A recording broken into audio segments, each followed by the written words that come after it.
My name is Aurelia Gayle Gibson. I was born September the 16th, 1962, in a little town called West Memphis, Arkansas. They had no OBGYNs here. My mother's mother was still living, and she went home and had her first 3 children there. My older sister is the oldest of all. Her name is Mildred Adele Gibson Sturgis. My older brother is Aurelius Bernard Gibson Jr., and my younger brother is John Leonard Gibson. And my parents are Dorothy May Mallory Gibson, and my dad was Aurelius Bernard Gibson Sr. I grew up in a town that was full of all relatives. And what town was that? New Albany, Mississippi. My mother went home to have her babies. We lived here. We all made it here by the time we were 6 weeks old. All of the first 3, by the time my younger brother was born, my grandmother had passed, and so she had him here. Dr. Bostwick caught him, so to speak. We were born in a hospital. In fact, all of us were born in Crittenden Memorial Hospital. The first 3 houses past my house are family. Across the street is family. Around the corner is family. These are my grandmother's first cousins or grandparent, or I had one that lived closer to the park, but he was still my grandmother's first cousin.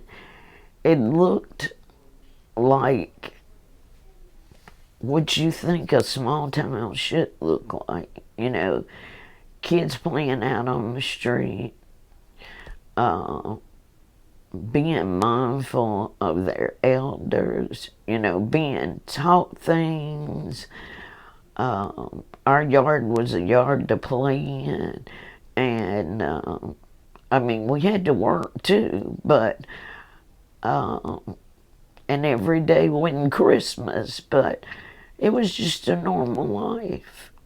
There were businesses there, and there were businesses, I'd say in a square mile of our house, there was at least 20 businesses. I am Booker Foster's 3rd great-granddaughter, found in New Albany. Booker came here in 1830-something. He bought, after the Pontotoc Treaty, he bought land then. We've got land that we own out on Bratton Road that's been in our family for 170 years. I do my DNA. I've been researching since I was 8. And I am Booker Foster's great-granddaughter. But I was told by a white relative when I was in high school. He said, "Do you know who I am?" And I said, "Yeah, I fix your coffee at Shelton's." He said, "Do you know who I am?" And I said, "Yeah." And he said, "Do you know who I am?" And I dropped my head. And I said, "I know exactly who you are." And he gave me his name then and put me in touch with his nephew in Alabama. Because before Booker got to New Albany, he was in Alabama.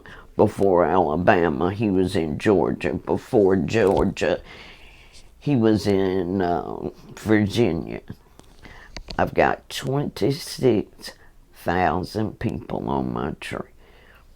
I started going to everywhere, every cemetery, but I didn't seek them out. In both cases, this is my mother's father's parents. Well, it's his dad and his wife's dad, and that's a whole nother family that is well known in New Albany. And somebody came and looked for me. Were you older the next? I mean, I was almost in college, and he was my friend, my cousin, until he died. But the other one worked at the school, called another black relative, and said she wanted to get in touch with my mother. Called my house wanting to speak to my mother, and my mother told her, "You got the wrong one.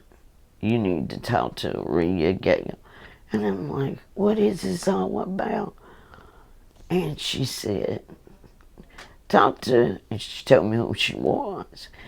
And I said, "Okay." And she said, "We are cousins."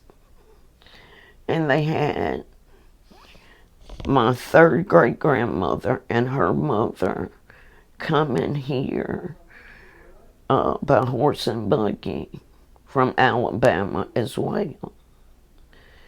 And all the children that were left was only 2. They had sold all her other children away. And it was my duty, when I got interested in it, to find these children. Last year before last, I found 2 for the first time. That was a Hail Mary. He didn't sell those children that she had left because they were his. But these other children had been by other people, maybe. Slavery was going on. I'm not going to make judgments on what your mindset was or whatever. It is what it is, and I'm trying to find out who I am, how I got here, why do I have all these weird ailments, that black people don't get. In some cases, just people don't get. I started when there was no ancestry, and so I don't research. I call that the lazy way. I like to read stuff. I like to match up numbers and places and dates and times, and I like to get it in there. If it's wrong, you don't get matches. If it's right, you might get 35 the next day because you put the right one in there. Once you got your tree made, they know who your DNA results are. Anything new comes up, they send it to you. So it's not that you have to dig for anything, it's there, and I've got my mother's father's family. They knew that his slave had a child by him. They came looking for me last summer. And I'm like, okay, what is this? And it doesn't bother me, don't get me wrong, but I have, and at one point, I reached out to them. They didn't know what I was talking about.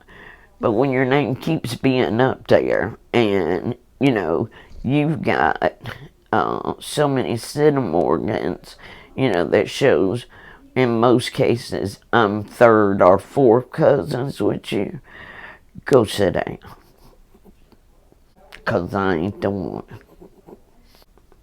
We already knew, of course, that we were African. We already knew that my grandfather and them were from Scotland, or I think it was Scotland, or it might have been Ireland. And then this last change up, they redone the test. I think I ended up being 13%, you know, and it really hones in on where I pick up. I had like 1% of Norway, you know, and my older brother, I think he had 3, you know, and he and I are not the same color. We're nowhere close to it, you know, but it's not about color. It's the genetics that you get from somebody. And so, no, it doesn't bother me. Them I can find more readily. The slaves in Africa, you know, that's who I want to know about. The ones that I don't know anything about. You know, I want to know everybody because I'm a sum of everything. And I realize that. I guess my earliest memory is, or was, brought on by a picture. My dad had gone fishing, and they sat the fish on the porch, and they said, my dad said, Miss Gayle, we're gonna take a picture. And I can remember sitting on top of the fish. Fish was bigger than I was. How old do you think you were? 2 or 3. You have that photo to that. And I just found it in one of my dad's old wallets. And I knew I could remember back at 3, because I remember my great-grandparents, you know. Not a lot of vivid stuff, you know, but I remember going to their house, what they look like, what she served me, you know, and things like that. So, yeah. Both my parents were teachers. Both of them had some job, at least in the summer. My mother helped people to sign up to vote. My daddy did too. The bridge, the Martin Luther King Bridge, my daddy built that. And he was also a barber. He was the first black DJ in this area. He had a show down at in the radio station here, and just made a living. What was your dad's DJ name? What's his radio name? I guess he used to say this a lot. I'm Gip the Lip that comes from the sip who likes to eat potato chip. You know, and so in order for you to go places, you know, had to follow whatever was the lead was saying. You know, if you don't say stop now, and you're in San Juan, and somebody's telling you stop, and you're going out in you know, in traffic. I mean, you know, there's a reason for everything. Plus, those are your parents. You know, they weren't just overly strict. You know, but they were different. My dad was the huggy-feely type more, and my mother wasn't. But my mother to me was more loving than my dad, and they were, they did the best they could. All my siblings are still alive. Uh, we're just, kids growing up, in a town. Uh, and like I said, we went somewhere every year, almost every holiday. I had an aunt that lived in Dayton, Ohio. We never could see at the Paramount. They wanted us to see The Sound of Music. We finally went to Dayton and saw The Sound of Music in Dayton, Ohio, before we could see it down here. And, we were just kids. We were taught to save. We were taught to raise, to learn how to build your own wealth and sustain it. If we sold something, my grandmother would take us to Morgan and Lindsay's, and maybe we'd get potholders. You sell them, you get so much to spend, but go get you some more yarn, It was a teaching experience, There was some kind of saying that's always being said, and for you to follow. And so what I consider normal, maybe it's not, but that's how it was at our house. Did you grow up attending church here? Yes. What church was that? St. Francis Catholic Church. Kent Lewis was the first priest that was here. He was here in the 60s. They had this one and Pontotoc at the same time. Was that a very large congregation?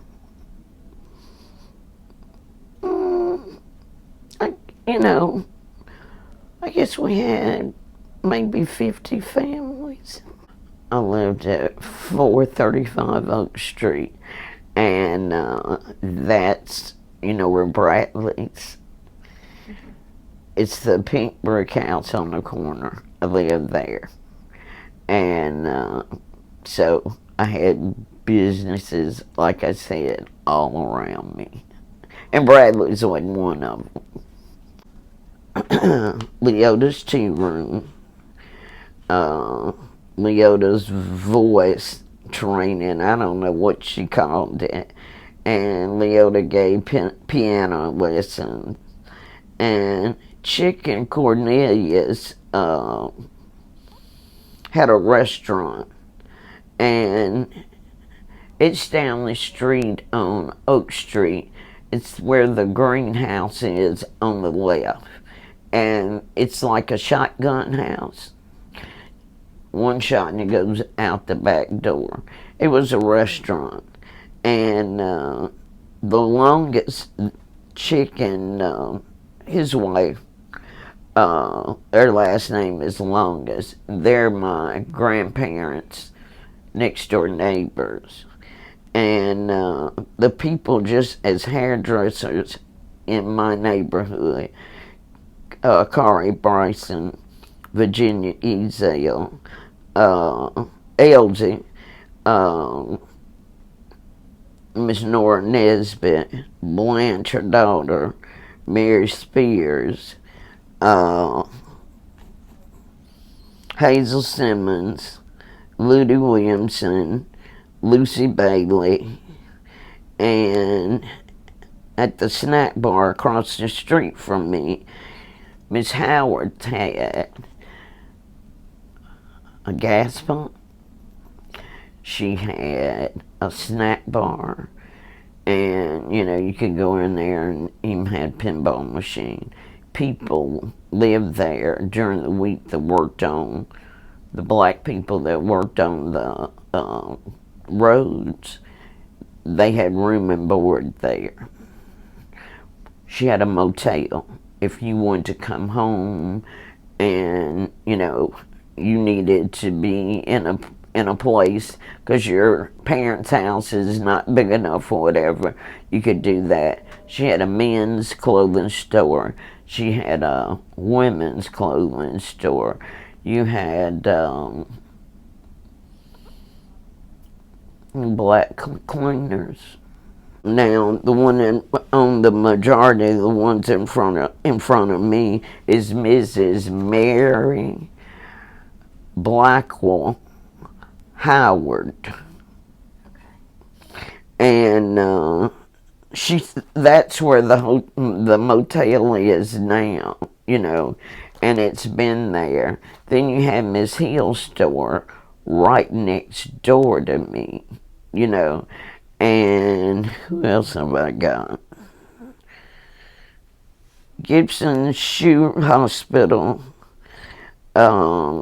Gibson Snowball Stand, Miss Ossie Harris, home cooking. You could go in there and she would have 5, 6 meats, maybe 12 vegetables, and you got maybe a choice of 2 meats and vegetables. You paid one price. You could sit down and you could eat. I never went on any day other than Saturday, and I would only go when my dad worked at the barber shop sometimes. And now Mr. Meadows is white, so that won't count. Fosham's had a store, a cab stand. Wade Ivy had a cafe and a cab stand. And Cousin Shug, which is B.F. Ford's wife, she had the sundry. Where was that? Where was that? Mm-hmm. You know where Cheryl lives? Yes. The little building next to it. Okay. That's the sundry. The place that you're calling the snack bar, that building is still standing right across the street from Ford. Mm-hmm. Do you remember what was offered inside? Do you remember what you would buy as a child there? Ice cream, any kind of penny candy, cookies, she didn't have as many things as maybe somebody else had. But she had you could get hand-dipped ice cream, or you could get, something that had a wrapper on it, But, yeah. You mentioned also Leota, who taught voice lessons, piano lessons. Do you remember her last name? Gibson. Did you take all of her lessons? Oh, no, ma'am. No, ma'am. Why not? No. That wasn't your specialty. My grandmother liked. This was your grandmother? Yeah, this is my dad's mother. She wanted you to do it right. She wanted her to do it her way. And she would get the little thing out and hit you. I'm not going for that. I'm going for that. I'm going to the house. See you. Don't want to be you. And I'm not saying that. I'm not even looking like that. I'm looking like, oh yeah, I need to go home. Can I do anything else for you? Get me out of here. I love my grandmother. A lot of piano teachers have that reputation, don't they? She could be in another room and she could hear a note, and before you know it, she would have come up behind you, and I'm like, no, this is not working. But I've just found her catalog from the private school that she went to. it's what Tougaloo has become. And my grandmother is featured in it. And this is what black children were being sent to by the parents that could afford it. And for those that couldn't, they had some scholarships, you know. And my grandmother went there, and I already had her album, and they played tennis. And I'm like, I'm 58, I still have never played tennis. They had a totally different life offered to them, because once integration happened for us, I mean, you know, it said it was integrated, but it wasn't. And I have lost nothing because I didn't learn tennis. I think I went out there with Terry Hatch one time, and I said, hey, buddy, this ain't my game. I lived there. I was raised there. I knew.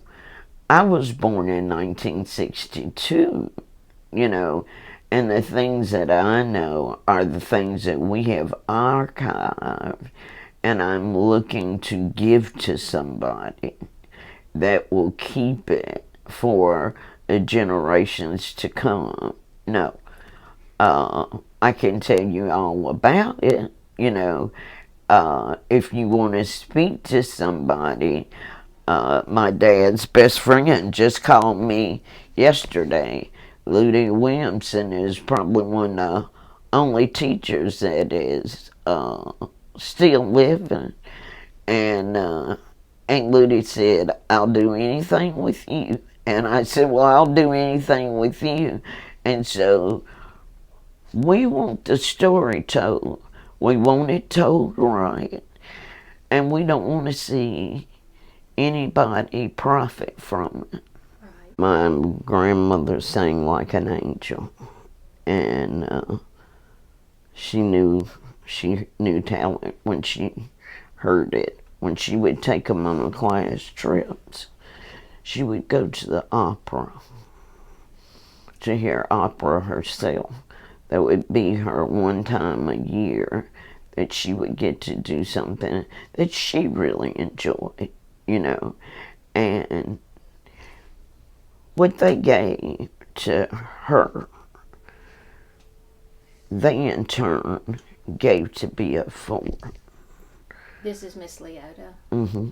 She was the... Her name is Leota Christmas. Ho, ho, ho. I love that. Look, her dad's name is Orange. And his dad's name is Orange, too. Orange, like the color? Wow. Orange Christmas. Was she the choir singing teacher? Mm-hmm, okay. Mm-hmm. She was also the English teacher. Okay. And she'd die if she heard me talk now. This was in Edwards, Mississippi. Okay. It is where Tougaloo, the black college, is. This was their start. Okay.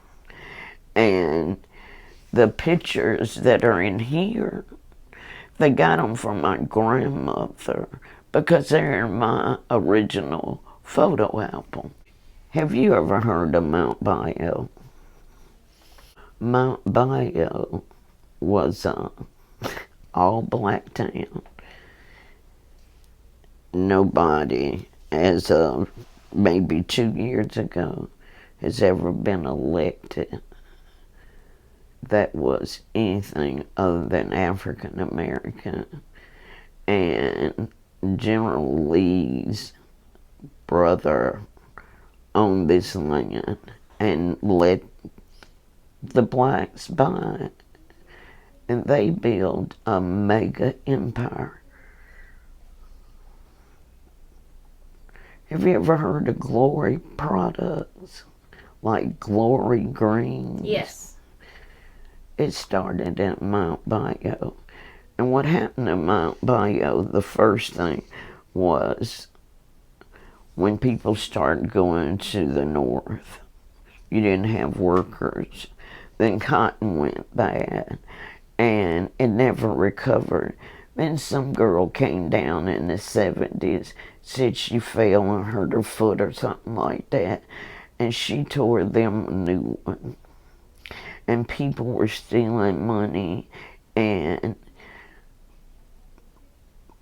I don't know how much was left, but I think at one time there were 3,000 acres on our farm. I grew up going down there to meet my grandmother's tenants, you know, and getting nuts and all kinds of stuff like that. That's why I kept saying to you, we worked. We were taught to work. You know, we were taught to appreciate everything. It ain't about somebody else. It's about you being responsible and taking care of the right thing. Your grandmother taught at B.F. Ford. Who else in your family taught there? Her brother, her husband, sister, my father, my mother, the first person to have a kidney transplant, and that was done by my mother's ex-boyfriend, Dr. Samuel Coots. I had that back in March, and the list goes on and on as far as who's kin to me. Like I told you, you're not going to not hit too many people, and this wasn't just a school thing. Kids came to our house every day. You know, you need something to eat. You need somebody to talk to. Just whatever. You know, it was about life. It was about a time when people cared. My mother did something, and Ludy Williamson, a lady that's still a teacher, we call her Aunt Ludy because she's my mother's best friend, and I had a lady call me. She said, I want you to know something. She said, Miss Gibson is dead, and she said, your mom used to let me go home every day from school at lunch. And I said, oh, okay. And she said, she and that friend of hers, Miss Ludy Williamson. I said, okay. And I said, is that a good thing or a bad thing? She said, my siblings would have died. They let her buy lunch and take it home. My mother never told me. I just thought. So she would let this child go home so she could feed her siblings that were at home, and they would have starved. The school was here. My house was on the way. And she lived in the alley. And so they would wait on her, walk her back up there, and nobody ever said a word. That's how much people loved and cared about each other. You know, that's the difference, you know. You got the disconnect now. It's all about me, you know. It's never about you. She did do field trips, but they went on excursions. Excursions, okay. They went, and this is not even a fraction of the things they did. Oh, wow. So she took them to visit Rust College. The first year was 1950. My dad graduated. They wanted everybody to go to college First year they went to all Southern black colleges. From then, it was usually in New York and Washington. Then she got into following, oh gosh, the World's Fair. So we would go to the expos, and she would take them to all the presidents' homes when she retired.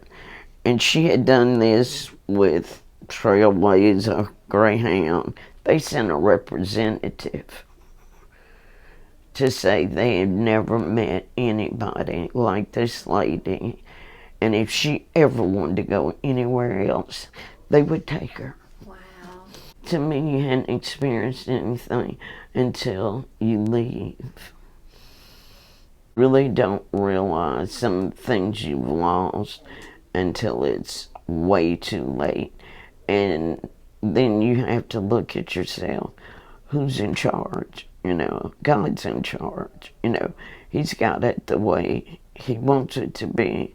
And you got to live and make choices on what's presented to you. So if I blame anything, it's not productive for me.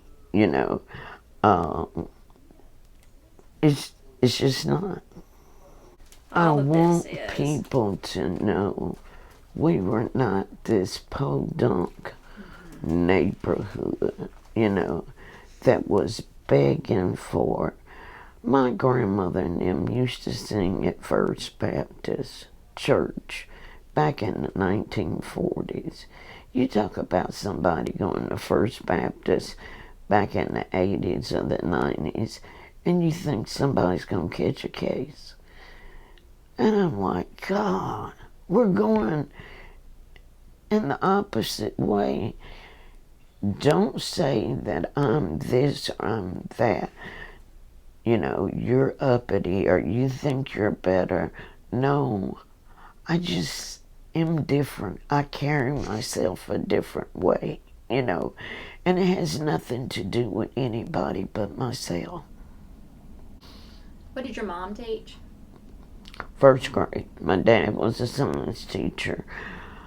I don't know what Uncle AJ taught, and probably nothing, just a job until he could get married or something, He was living up there at the time. But I mean, as far as, Beaufort wasn't the first school, right? It was New Albany first. Okay. And it was at Watson Grove. Okay. And Isom Brown, he was the principal. And how did that school start? People got together and wanted their children educated. Frog Lily or some school out on Bratton Road, they had put land aside for it. I'm not real sure what happened with that plan, but I knew when the people that actually went to New Albany first. And then Isom came over here and started at the Baker House. Then Beaufort came. What's the Baker House? The Baker House was a house owned by the Baker family. That was the beginning of the school. That's what's burned 1940 and 1945. And they had barracks they had to use. But before they had the barracks, you had to walk to all the church basements in this area and take your classes. Wow. My dad was in junior high at the time. And he said everybody wore dungarees. I'm like, what's dungarees? And he said, blue jeans, Gayle, blue jeans. And I said, oh, okay. And he said, I hated that, So then they got in the barracks, and finally, the 60s, they hadn't even been up there any time before 69 came, and they closed it. And that's not true. It did not open back up. It was closed for several years. So the building, the current B.F. Ford building, was not a school for that long of a time. Mm-hmm. It wasn't the actual structure. So it was a pretty new building when integration happened. Mm-hmm. But it was the late 1890s. And I'm going to say by maybe 10, they're up at the other school. They didn't stay at Watson Grove long. Let me tell you a story about Watson Grove. Watson Grove is actually a family name here. Did you know that? Yeah. And that was their grove. And they had some black people that they wanted buried in a decent place. And they put that land aside for them. So it was a cemetery before it even became a church. Okay. This is the old gym. And this is their prom. I got stuff where my grandmother would send off to Hawaii to get the leis for the Hawaiian stuff. What year did your mom pass away? How old were you? 2 years ago. Okay, so she lived a long life. What about your dad? When did he pass away? I think it was 7, maybe. No, probably 9. Okay, 2009. Okay. And he had Alzheimer's. Okay. And he was at the VA in Oxford. And he had been on hospice. He got better. They took him off. He went down and couldn't bring him back. They closed B.F. Ford down, so you only had, it was Mattie Thompson in Central. Where was Central School? Right where the middle school is now. It had been the high school. They got a new high school, and then they let middle school and 1st through 5th on this side of town go there. Okay. What divided you? The train tracks? Mm-hmm. Okay. So you lived right down the street from school. And my mother was my 1st grade teacher. Okay. So your mom, in what year did she move to Central School from B.F. Ford? She went the first year, 1969. Okay. She went Well, my mother was already working with the school. Okay. She was doing half days at B.F. Ford, and she was doing half days at the other schools. You know, she was at the black and the white schools. Okay. Was that part of integration to slowly move people, or was that just out of necessity for whatever? My dad, my mother, and another relative, they were actually selected to go all over the country and see how you integrate schools. I've got pictures of them eating a steak for $10, which was a lot of money back there, and in Massachusetts, and so my mother probably did more than Geneva Wade and my dad did. I mean, she went on some of the trips herself, I think what they were doing, they were trying to groom and pick who they wanted and wanted to see how you look, how you presented yourself, and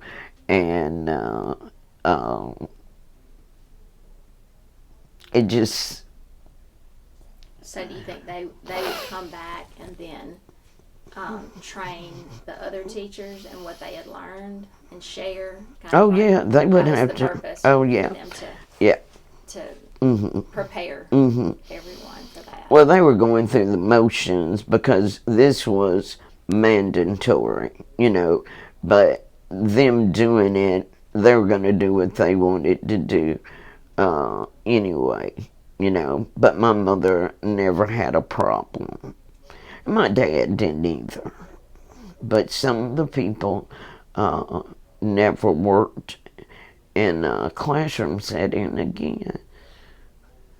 Your parents did? Oh, my mother was a teacher. My dad was a teacher. Most of them were a reading teacher, or they kept study hall, especially in the county schools. When I was in the 4th or 5th grade, my mother went back and got her master's during the school year. And, oh God, I was grown. But she started working on, she wanted to go back to school. She wanted to work on her PhD.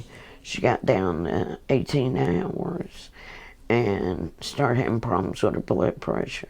She said, I'm not going to kill myself over this. I don't have to prove anything to anybody.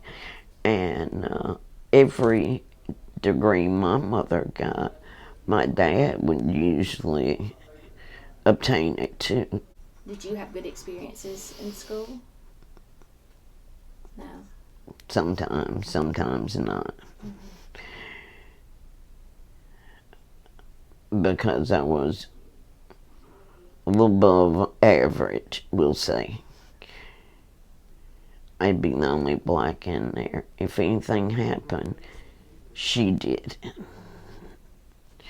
And then when I would do something, I couldn't get credit for it. Like, my guidance counselor told me to look at a piece of paper and pronounce it. And I said, education. And she said, read this one, graduation. And she said, who told you that? Who told me what? Who told you how to say that? I'm going to find out. What are you talking about? And I thought, my grandmother is an English teacher. I better know how to talk. And I better know how to straighten my roll, But things like that, damn if you do and damn if you don't. You just, hey. And I've had one girl, we were in the band, we were going for a break, they said. And I got on her car, and she says, my daddy said don't let no get in my car. And I said, okay, slow down. I fell. And I had skid marks from here all the way up. She ended up being the 4th cousin on the foster side. So what happened after graduation? What'd you do next? I went to Ole Miss, and young man that didn't want to raise the rebel flag, he was in my class, and nobody was going to school. Nobody was doing anything, productive. It was Mardi Gras. My sister came up, and she said, you want to move to New Orleans? I moved to New Orleans, and so I started working down there. My mother got sick with blood pressure problems that time. My grandfather was still living, her dad, and I was the only one that didn't have a high-class, good-paying job, so I had to come back, help her with him, And I had a younger brother by then who was in high school.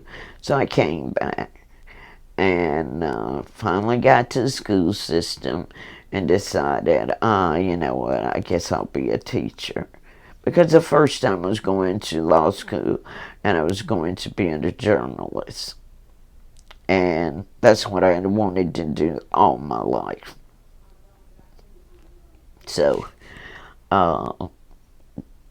life happened, you know, and if it made me have lemons, I made lemonade. And my dad had always had a recreation business after integration because blacks didn't have anywhere to go. When we had a sock hop or a dance, that was not just children from school, that was the community. You could go have a wedding, you know, reception there or whatever, and you didn't even have keys to the building anymore. And my dad put in a recreation building. And I finally got into that. And I also got into being a probation officer. I ran my own business. And I made candles. You know, I guess I'm like my daddy. You know, jack of all trades, master of none, you know. But an entrepreneur, for sure. And help a lot of people raise their children when they couldn't raise them themselves. I've had a slew of kids to live with me, you know, and that just says a lot. They just, you know, on one side was the cafe, hers was a tea room. They did have a Gibson's cafe, but that's somebody else renting that out, you know. What she had was something totally different, and that's why them two couldn't make it next to each other. And my dad and my granddad made shoes for people. Wow. And I shouldn't tell you this, but a guy come in and get his hair cut, and he'd tell my grandfather, I got a job, Mr. Gibb. He said, I start Monday. And he'd say something ugly, call him ugly name. Where your shoes? He said, I ain't got none. Come here. And he would make him a pair of shoes. Because that was a haircut that was coming back. That was the Black Bijou. That's the movie house. Do you remember going to see movies there? Did you ever see? Or was it before your time? I went over here before Sinead got to be Sinead. Last movie, Bambi. P running all the way down, you know, Saturday afternoon. And I remember my mother taking us back over to the barber shop. And she told my dad, Aurelia, my kids will not go back over there until whites and blacks can sit together. And they don't have urine and all that other. We started going to the one downtown. I don't know why I can't think of the name of the one downtown. Because I saw, well, we saw a lot of movies down there. We saw the Cowboys, John Wayne and the Cowboys. We saw that down there. The Lyric. The Lyric. Where was that? That's in Tupelo. Oh, in downtown Tupelo. Tupelo. Okay. Gotcha. So we had to go. When we went to the movies, we started having to go and down there. And then Les, Mike Bean, Mike was Dad's friend, they got with this one, and when they opened up, blacks and whites could go together. And so that's when we stopped going to Tupelo. The movie reel out here? Mm-hmm. Okay. No. No. No, It when was- Sine went there.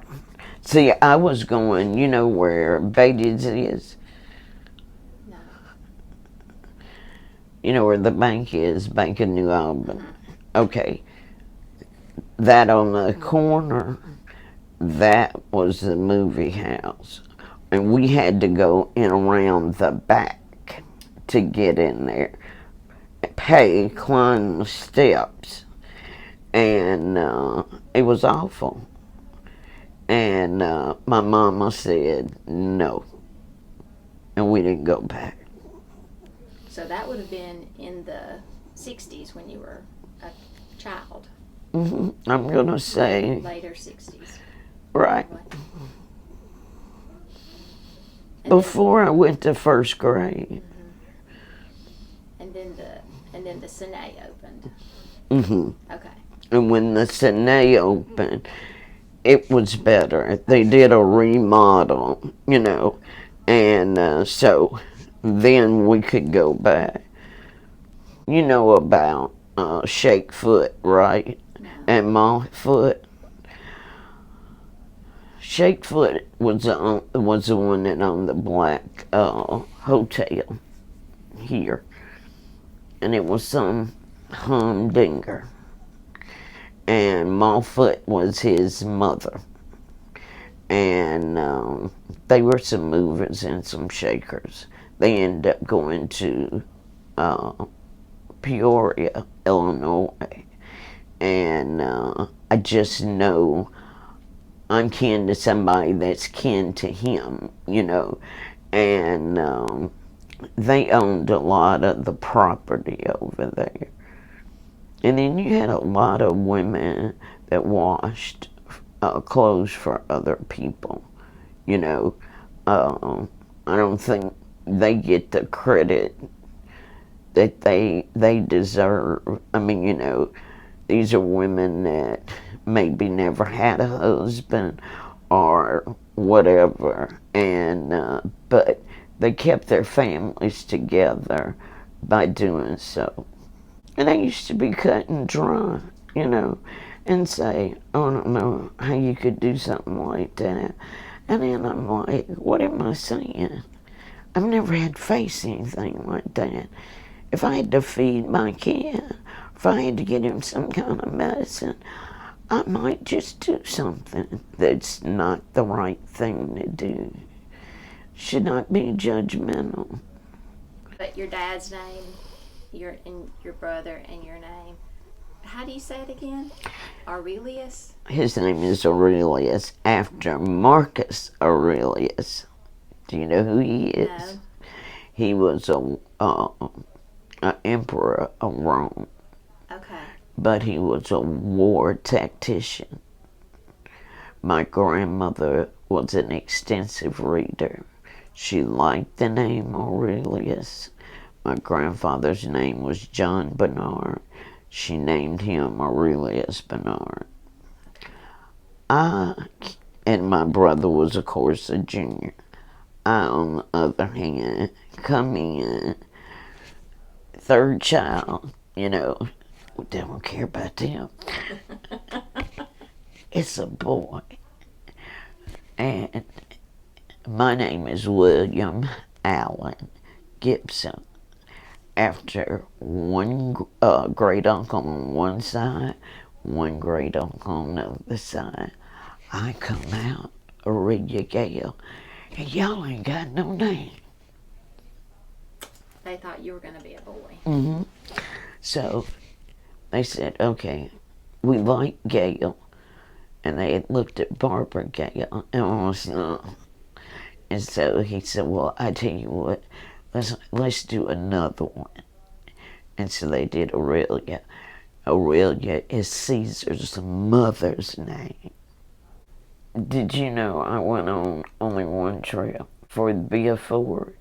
See, that was the senior trip. Where did y'all go? We went to Niagara Falls and went to up the Potomac. We went to New York. We went to Dayton, Ohio. We went to Washington, D.C. My parents didn't go. My dad went. I was with my grandmother.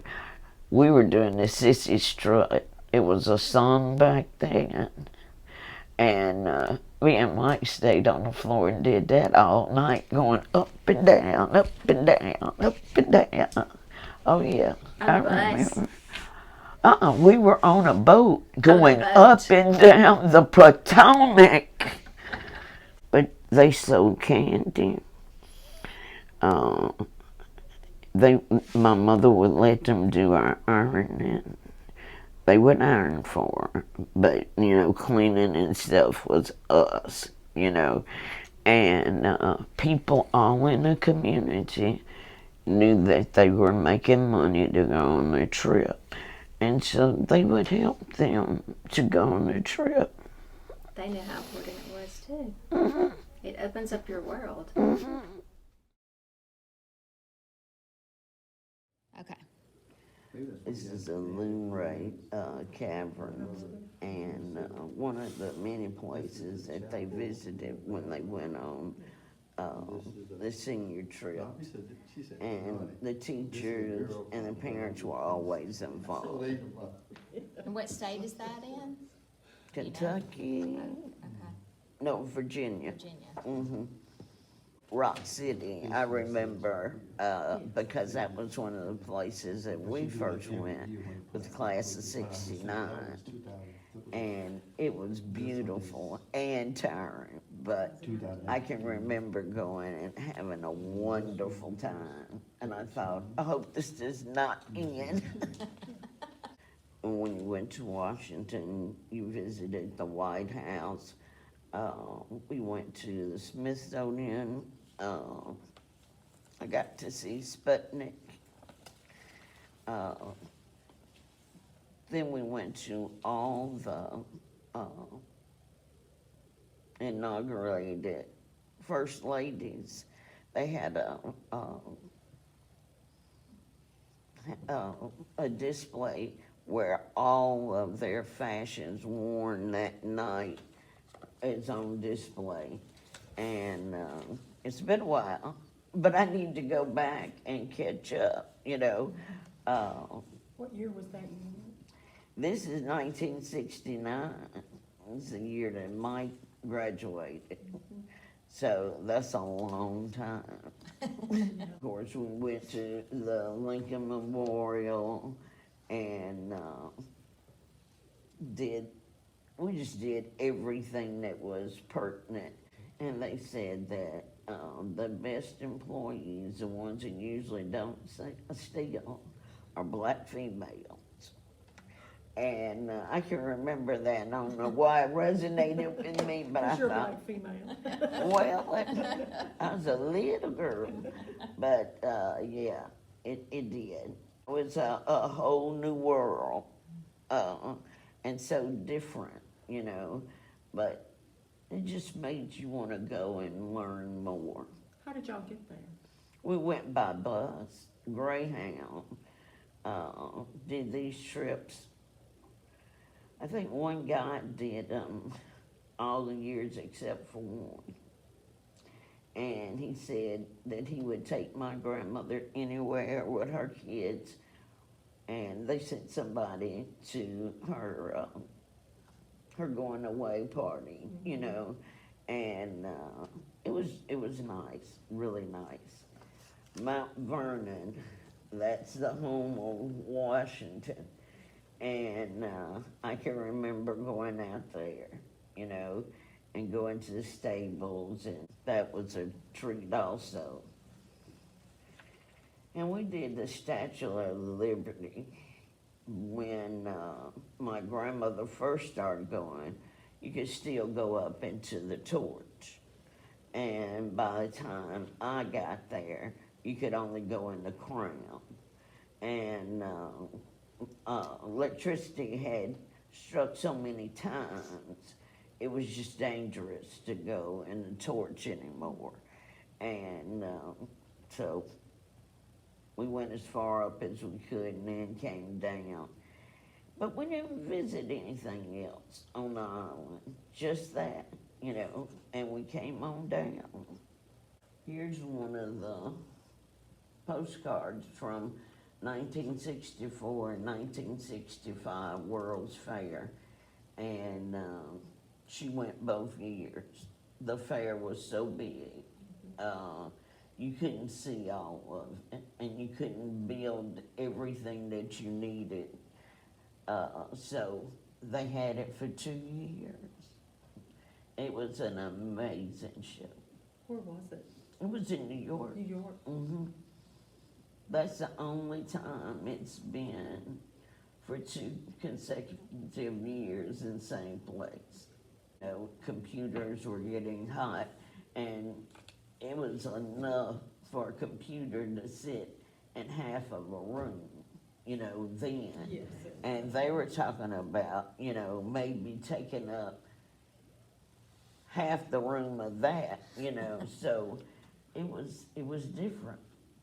My dad went to Tuskegee, and Tuskegee used to be one of the places that they visited on their trips to.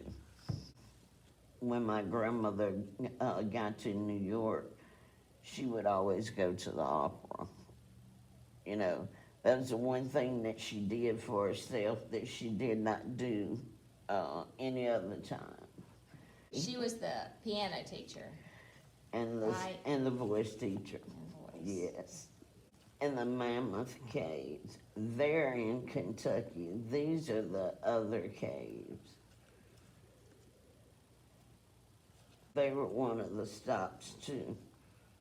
The kids worked all year to make money, for the trip and to have money, My understanding, some people were pretty nice about letting somebody want to go on a trip, letting them do things for them to be able to go.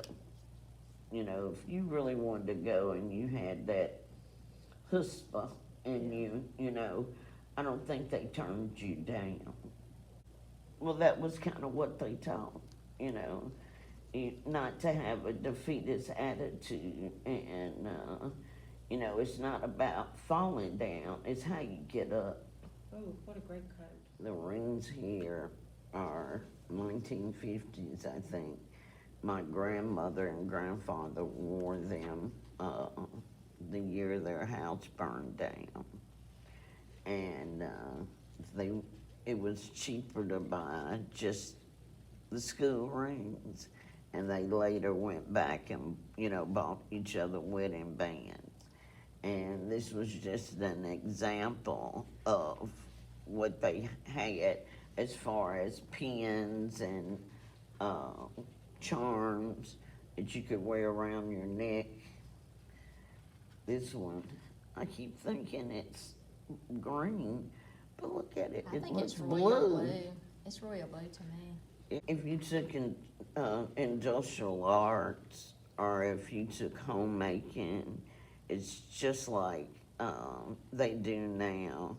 If you complete it 1 year, you get 1 pin. You complete 2 years, you get 2, a more involved pin. My dad was a driver. He took our minister, Chester Cobbs, with him.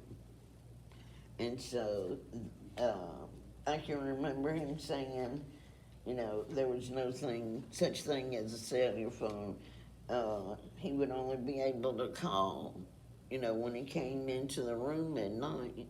And so it was kind of scary, but he did what he wanted to do, and he got down there, and he got to see this famous man.